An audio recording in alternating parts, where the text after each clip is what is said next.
Linda Basch, a proud Women's Forum member since 2004.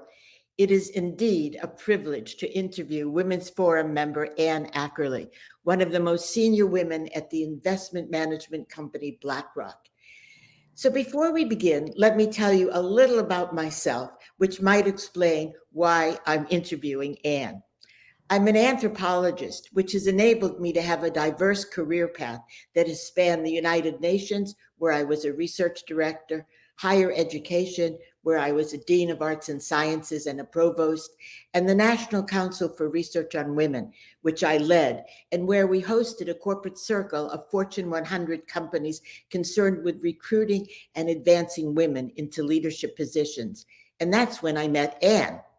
Most recently, I've been teaching about inclusive leadership in NYU Stern School of Business, and Anne has always been a most gracious and willing speaker in our MBA class. I also coach women who want to up their skills and confidence as leaders and those looking to transition into a new life phase. But now, to turn to focus on our conversation today. Anne Ackerley, who currently leads BlackRock's retirement group and is a member of BlackRock's Global Operating Committee, is going to speak with us. She's also a member of the Global Client Executive Committee. Anne was previously BlackRock's Chief Marketing Officer and was responsible for driving BlackRock's marketing strategy and building BlackRock's brand. Anne has received wide recognition for her leadership in the financial services, including being named to Forbes 50 over 50 list, Barron's 100 most influential women in U.S. finance list, and receiving the Women's Bond Club Merit Award. Full disclosure, while Anne's and my paths have crossed professionally, we first met doing volunteer work in the community where we both live. And I can say that while Anne's accomplishments are certainly impressive, what is especially impressive is her passion for her work and the compassion, humility, and empathy she brings to everything she does, as you're going to hear as we talk. So Anne, since I've called out your passion, I'd like us to talk today about two of those passions, advancing women's leadership and your significant work in helping people create secure retirements. And I'd like to start our conversation at the beginning of your own leadership journey and career, because I think that's always interesting to hear how women have made it today. It's a rather difficult environment. We all know that. But can you tell us about your own evolution as a leader? I know you showed your leadership skills early. In high school, you were president of your class and also of your school. I know you said it was a small school, but taking on those responsibilities early is significant. So on this journey, who were your role models and what opportunities did you have to assert your leadership in college and business school and early in your career? Great. Thanks, Linda. And I just want to thank you for doing this interview. I have admired your work for a long time, both around women and diversity, as well as in our community. And I absolutely love working with you and gaining. I've learned a lot from you. So my leadership journey, as I've thought about this, in some ways, I guess I have been a leader since my high school days. I thought it was fun, and I thought that I could work really hard and do some things that could improve the school and the experience. And as I've thought about it over the years, as I've worked in finance, I think that's what continues to motivate me, to be a leader, that, you can work hard and you can make a difference and you can make change. I think, as I thought about like who's inspired me, who's helped me, I worked in investment banking. I had a fabulous female mentor there who taught me a lot and actually, quite frankly, gave me a seat at the table to be a leader. And we'll come back and we can talk about sponsorship and giving women a seat at the table. So shout out to Terry Lang at Merrill Lynch. For really getting me started and allowing me to begin to develop my leadership skills while I was at Merrill Lynch. Today, I do say I am a leader. But I think my evolution has been, I'm far more conscious today of the seat that I'm in, of the privilege that I have, of the platform and the resources, and wanting to use that to make a difference, to help people. For me, it isn't about the power itself. It's about using the power to make a difference and to make change and to drive change. And so I think I've always led by example. I continue to lead by example. But it's all about using the leadership and the skills to make a difference. And we can talk about some of those things along the way. Great. Thanks, Anne. Yes, most important, and you brought up some key points, the importance of mentorship, sponsorship, which we'll talk about, and women using their bully pulpits to make change and create good. So I remember, and speaking about that, I remember speaking with you about gender at BlackRock around 2008, and you telling me that BlackRock was just moving out of startup phase then and nowhere near the point of thinking about gender discrepancies in its workforce. But you also said that when BlackRock was ready, it would do it 100%. And just 5 years later, BlackRock was being recognized for its efforts to advance women. So as one of the more senior women at BlackRock, I know that you played a pivotal role in creating opportunities for women, especially through developing the Women's Network. Can you talk about that experience and what motivated you? What were your goals, your wins, and your challenges? And did anything disappoint you? So I joined BlackRock in 2000. Today we are the world's largest asset manager, and I've had a fun journey in helping this company grow. But when I joined, BlackRock was a small startup. We had about 500 employees. It had started in 1998. But interestingly, two of the founding partners were women. And so early on in the startup days, women had a seat at the table. And the firm, as it grew, really believed it was a meritocracy, that everybody had a fair opportunity, and it didn't really focus on gender or ethnicity or race. It was growing, and it was all about growing, and there was lots of opportunity. Along the journey, 2008, in 2009, we acquired iShares and BGI, Barclays Global Investors. And the company suddenly doubled in size. And we grew leaps and leaps and bounds and had lots and lots of employees. And I think we began to realize that, in fact, like most companies, it isn't necessarily always a meritocracy, that there is unconscious bias, that women are sometimes viewed differently than men in terms of potential and leadership style and effectiveness of leadership style. And so as we did that merger and we brought the two companies together, we started to talk about forming a women's network. And it was a very exciting time.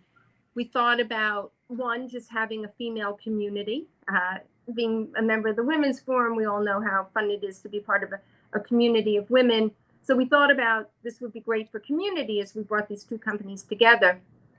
But we also were very focused on giving women a voice to help the company understand where maybe it needed to improve and do better. And so, yes, I was one of the co-founders of BlackRock's Women Network. I'm very proud to say today it's still the largest network here at BlackRock. We have 6,500 members, both men and women. And it's a very effective way for building a female community, but also for giving women voice within the company. We, Linda, at one point met right after we formed the Women's Network. The company also created a Women's Leadership Forum. And it was a development program over the course of a year to give some of its most talented women really focus and quite frankly, sponsorship. And that was one of the really critical things. Senior members became sponsors of talented women, and that really helped women move forward in the company. And the firm still does the Women's Leadership Forum today. It has other programs as well around race and ethnicity as well. And as you said, we became sort of recognized for this amazing program that was helping women get there. And as I said, when BlackRock sets its mind to things, it does do it well. You know, today I'm very proud that we have so many women on the board of directors. We also recently, there was a big change to our management committee where quite a number of women were added. So we're making progress. We have lots more to do, and we can talk about that as well. But those were some pivotal moments, I think, in helping really begin to understand about unconscious bias and maybe things that need to be done differently to advance women. Great. Were there any challenges that you want to highlight that you think are helpful for women to hear about? That you know, there are always bumps and fits and starts with these things. But I myself was dazzled from, you know, I was sitting on the sidelines watching this going on, and I was dazzled. You know, we encouraged the Harvard case on you know, on how BlackRock used diversity to advance women. And to advance business goals. And Right. that would be one thing I'd say. We thought a lot about the voice that we wanted to have and how we wanted to represent ourselves. And it was very focused on that women could advance the growth of the company and advance the economic revenue of the company by getting women into these positions. They would grow businesses. And we were very conscious of not being a complaining organization. You know, I think there's a lot of times when women get together that, you know, they're just whining. And so in those very early days, it was about growing the business, using our skills to focus on that, and to be positive and optimistic about what we could achieve. We also wanted men to have a seat at the table with us, right? We knew they're in the positions of power, and we need to work with them to advance the goals that we wanted. Great. And so what are some of those key ingredients that you see that can help women move to the top? You mentioned sponsorship, mentorship. I mean, and I know you yourself had a very supportive sponsor that made a difference. Are there other things as well? Sponsorship, I think, is absolutely critical, and it's absolutely critical for women, for men, for people of color. You know, there's often it's a little bit of a caricature, but I'll say it anyway, that, you know, women put their heads down and that they just work. They're about the work. They're about getting the job done. And I think what you realize as you move up in a company, I mean, that's critically important, right? You have to be good at what you do, but relationships matter, and networking and networking to grow your to become more, you know, educated about the company, to learn about different parts of the company is very important. And so I think in addition to sort of sponsorship and mentorship, we need to be good at networking, right? And that's one of the things the Women's Forum is all about, you know, making women better networkers so that they can continue to advance their careers. I'd also say you probably need some perseverance and a good sense of humor along the way. Yeah, never hurts, right? Great. I'm glad that you mentioned the sense of humor and also the perseverance. And I think having a community of women and employee resource groups are really great for that. But as you pointed out, it's important to get out of that bubble as well and network more broadly in organizations, which I think a number of Women's Forum members do very well, most likely. So Let's talk a little bit about retirement, another important passion for you. And this is another issue that I know will resonate with many members of the Women's Forum. People are living longer today, and many people are worried about their savings lasting their lifetimes. And I know that you care deeply about creating secure retirements. In 2019, you were named head of BlackRock's retirement group. And this is really important because today this group manages assets of over 35 million Americans, or for over 35 million Americans. So, what is rewarding to you about this role? What challenges do you face with this work?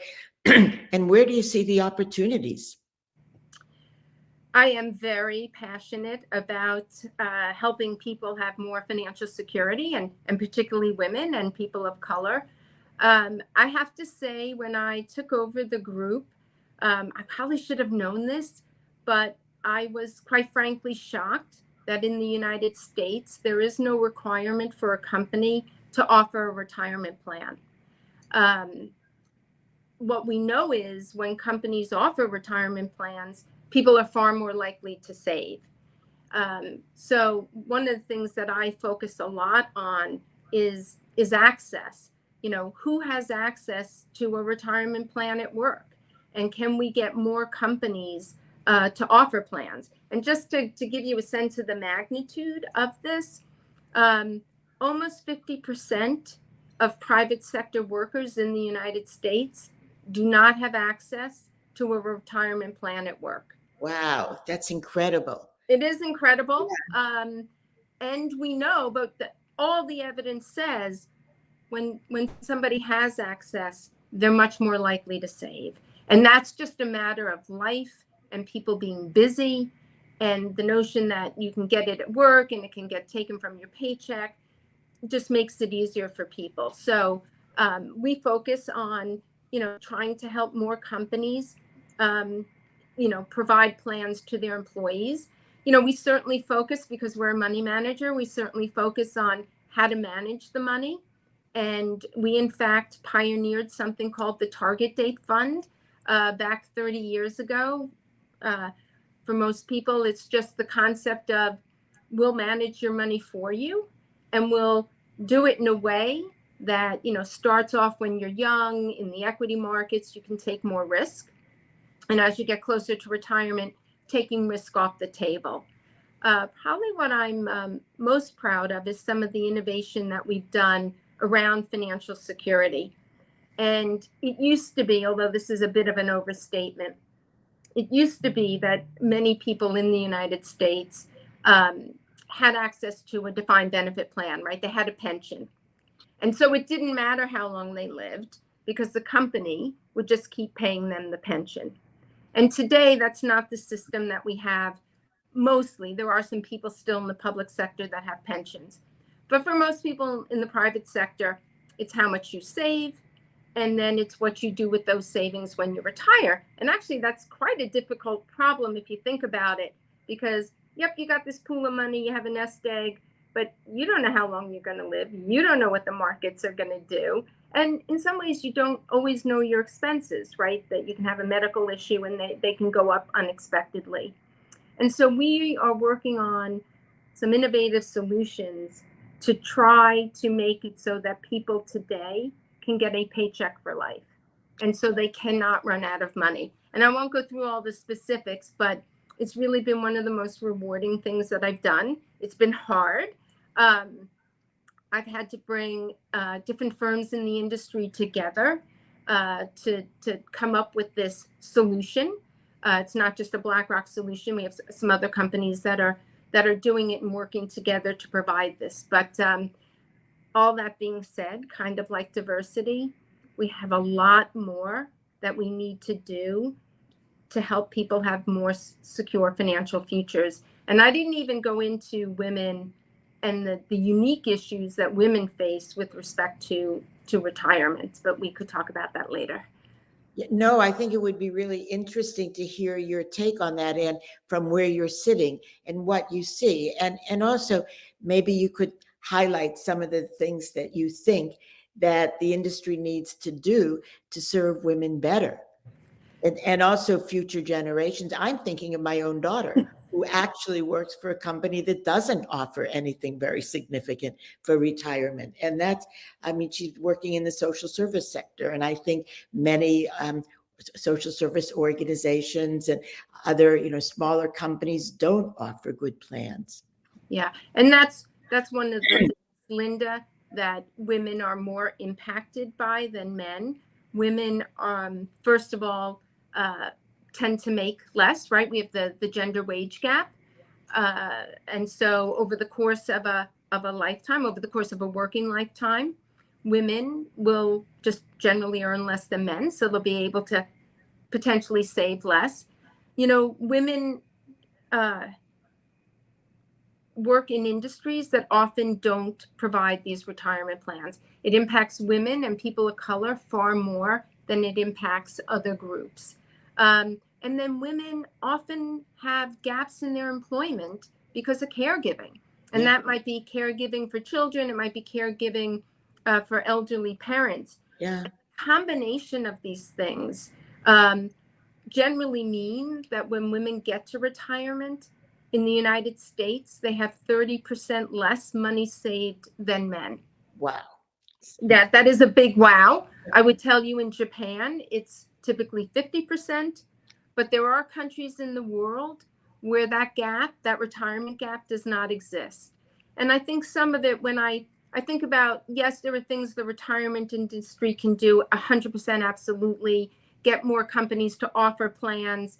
And then, particularly in the industries where women tend to have employment, I mean, that is certainly one thing we can do. We can look at how we invest the money, because women live longer, they can actually take more risk than men over the course of their lives. But when I really think about it, we need to eliminate the gender wage gap, and we need to, potentially have paid caregiving. They're just systemic things in the United States that make this very hard for women. Yeah. The cascading issues, absolutely all linked. Well, on that note, you are concerned about closing the gender gap, both in retirement savings and in investing more generally. And last year, you helped BlackRock launch a set of model portfolios specifically designed for women. Can you talk a little bit about these portfolios and the outcomes you expect, and what motivated you to do that? Sure. And I just want to give total shout out to a group of women here at BlackRock that really drove it. I helped, but we have amazing women investors and some women in our wealth group that really wanted to focus on this issue. And again, it's the notion that because women, we actually need at least the same amount of money as men when we retire, potentially more because we live longer, that we can potentially invest differently than men can. And it's all about what is your glide path along the way. And so these model portfolios take into account that women may be making less, take into account that women may have gaps, and again, try to get to an outcome that they will have enough money so that they can retire and not run out of money. But it's a complicated issue of, yes, investing can do some, but we also have all these systemic issues that we really need to work on. Yeah. But very proud of my colleagues in launching this. Yeah. Thanks, Anne. Definitely. I mean, it shows what women can do when they're in a position to really execute some of the and develop some of these visions around things. I suspect these are things that men have not particularly thought of. And why would they? Because these are the things that affect women most. Yeah, it's using our voice. It's exactly what, using our voice and our power and our pulp to, call attention to the issues and then hopefully offer solutions. Yeah. In our communities, within organizations. So I know from my research and work in the corporate sector how difficult it is for busy executives to find time to become actively involved in their communities beyond writing checks, which is also important. But what I've especially admired about you is that throughout your career, you've been actively involved in your children's schools. You were president of the PTA, and you serve on boards of nonprofits. And I know that you roll up your sleeves there. So, can you talk about what impels you, a busy and highly successful business leader, doing all these wonderful things that you're talking about? What impels you to engage in these activities, and where do you find the time? You know, Linda, I do believe we have a responsibility and obligation to give back to our communities. I always found that volunteering actually made me a lot more efficient with my time, quite frankly. I also believe that I learned some of my best leadership lessons in those positions. And for anybody who's been involved with a school or an academic system, you know, being the head of the PTA as I was, um, it's very different than a corporate structure. It's it's far less hierarchical, and there is a lot more consensus building. You know, even though I like to think I'm a consensus leader in my corporation, you know, I do run the group, and if I do say we're going to do it this way, you know, generally that is how it gets done. But what I learned, you know, working with the PTA, or what I learned on the nonprofit board that we work on together in the mental health area, um, is really about a consensus building leadership type model, and how to bring people along, how to listen much better to issues and concerns, and how to drive solutions that actually can serve everybody. So I found that time was, you know, particularly the time that I spent as involved in my kids' school, actually made me a much better leader. Just less hierarchical and more, let's bring people along. Because at the end of the day, if you're, yes, you can dictate, but if people's hearts and minds aren't in it, I think you get far less effective outcomes. And so, you know, I encourage everybody that I work with, you know, if you have a passion outside of BlackRock, pursue it and see what you can learn and what can you bring back here that will make you, you know, a better manager or a better leader.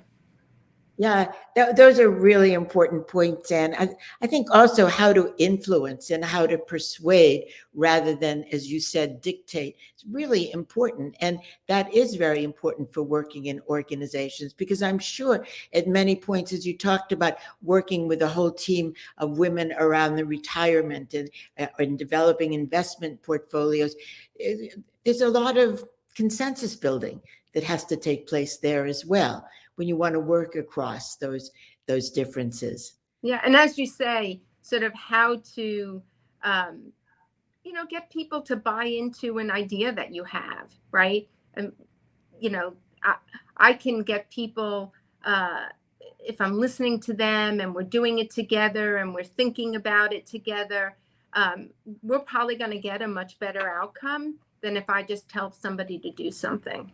Right. Great. Yes, I know that about you. I've observed some of that.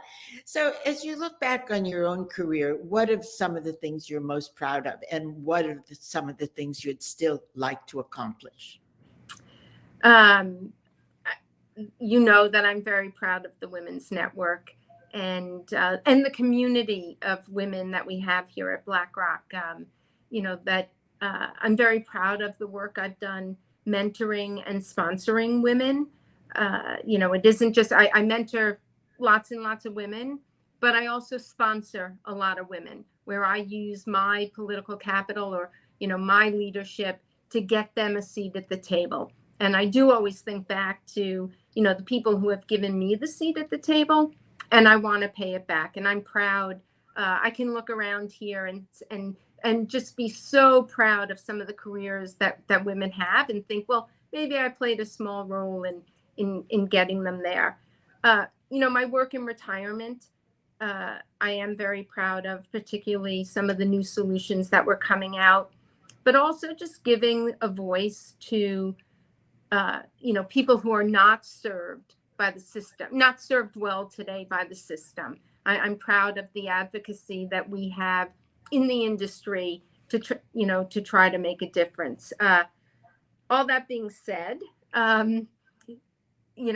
there's so much more to do, and I get super passionate about what more can we do at BlackRock with retirement and making people more financially secure, and what more can we do around women and people of color to feel like they belong here, to feel like they belong in finance, they belong in BlackRock, they can have a seat at the table, and they can make a difference. And I get up every day like with my two passions, and really, I'm excited to see what more we can do.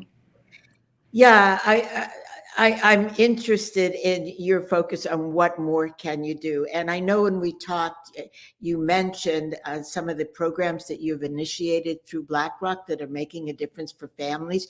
You talked about the Financial Inclusion Network and your work with Boston Medical. I think that's such important modeling that you're doing for other women as well, but to reach out more broadly to try to make the world better. Could you tell us just a little bit about those initiatives? Sure. So I a few years ago with a couple of colleagues, and always want to give credit to my colleagues because I just work with a great team of people. We formed the Financial Inclusion Network, which was, we have a lot of financial knowledge here, financial literacy, and how can we use some of that and bring it to our communities? And so we've got this new network. We're 2 years in, we're getting it off the ground. There's tons of passion around financial education and bringing that into the community. And I'm just working with a team of people here. What are the different ways that we can do that, and where can we have the most impact? And my group of people here work with some outside organizations like Inspiring Girls, which helps to educate girls about careers in finance. So we've got a whole bunch of different things through that network that we're doing. And you mentioned Boston Medical, which is something we're just getting started with. But I have super passion for this amazing doctor up in Boston Medical, a pediatrician, had this idea that, new mothers, she works with low-income women. New mothers go to the pediatrician, I think it's 7 times during their child's first year of life. And what they did was they realized that they could encourage those women to take advantage of the child tax credits, that most low-income people weren't doing that. And this has nothing, this is her work. Over the course of the last few years, I think they've brought $14 million to these low-income families just by making people aware of this tax credit in the pediatrician's office. And so now she's an amazing woman, Dr. Martiel. Now she's thinking about, can she expand what they can do? Can they help people with emergency savings? Can they help people with credit card debt? And, she's asked for some thoughts from us, and we're just beginning to roll up our sleeves here to think about, ways that we can help her. But that's what I love. Just think about a pediatrician realizing that these women trust their doctors, and, health and wealth are so related that, putting it together and giving them that advice in the doctor's office. Pretty cool. Wow, that's amazing, Anne. And it's great to have the platform from which you can really have an impact, as you mentioned, and help there. Yeah. So, as you know, the Women's Forum consists of highly motivated and passionate women, just like yourself. And do you have some final thoughts you'd like to share with forum members? I would just say thank you for the community. I've been inspired by so many women in the forum. And, just last night, Linda, you and I both listened to, Pamela and Lisa, what an amazing career she's had, and amazing work that she's done to make a difference. And so I just would want to say, I'm honored to be part of the community and really thank you. And I look forward to continuing to be part of the community. Yeah, thank you, Anne. I would say ditto about that. I think it is an amazing community to be part of, and just so many different women doing exciting things. It's interesting when we see what members of the forum and other women are doing, and you talk about what the women at BlackRock are doing.